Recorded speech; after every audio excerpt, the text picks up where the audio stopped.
And I did the manufacturer's new software maintenance course as well. Good. Excellent. Now, this job requires a lot of consultation with other departments. Are you good at consultation? I certainly am. Because it's very important. I couldn't agree more. Name of the game. Have you had much experience of it in your present job? Absolutely. Do it all the time. Great. Now, tell me about your approach to planning. I always see good planning as the foundation of management. And what do you call good planning? Give me an example. Working out a good plan and sticking with it. And suppose some people didn't like it.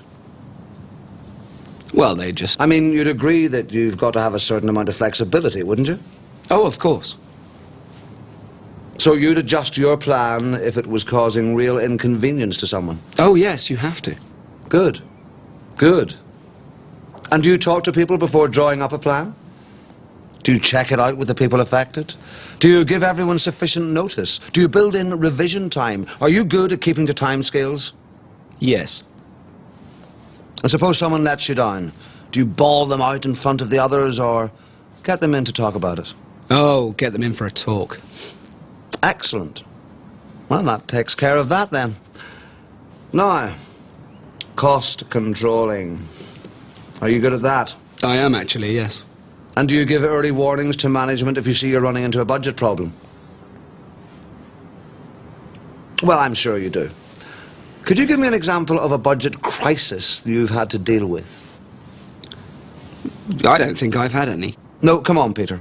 Every experienced manager has had cost overruns, unless they over-budget wildly. I see what you mean. Yes, we did have a problem in my previous job. There'd been an underestimate on hardware requirements. Whose underestimate? Well, it was a mixture.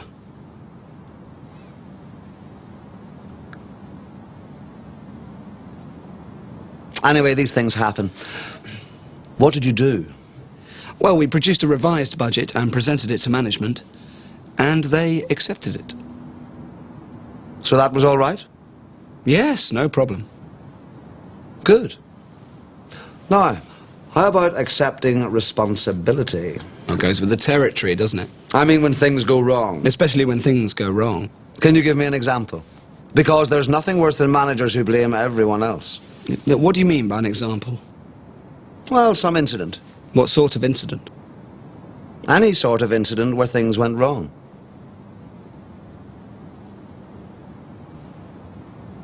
I don't think it's a question of incidents. I think it's a question of attitude. Now, if you're a manager, you have to accept that things are down to you. No good trying to wriggle out of it. The buck stops here, you know? Good point. Good point. Can you give me an instance of where you've handled conflict? Can't think of any actual instances offhand. Well, suppose you got a lot of aggro from the line managers over something. Oh, I'd get them round a table and talk it through with them. It's usually just a misunderstanding. You know what line managers are like. Indeed I do.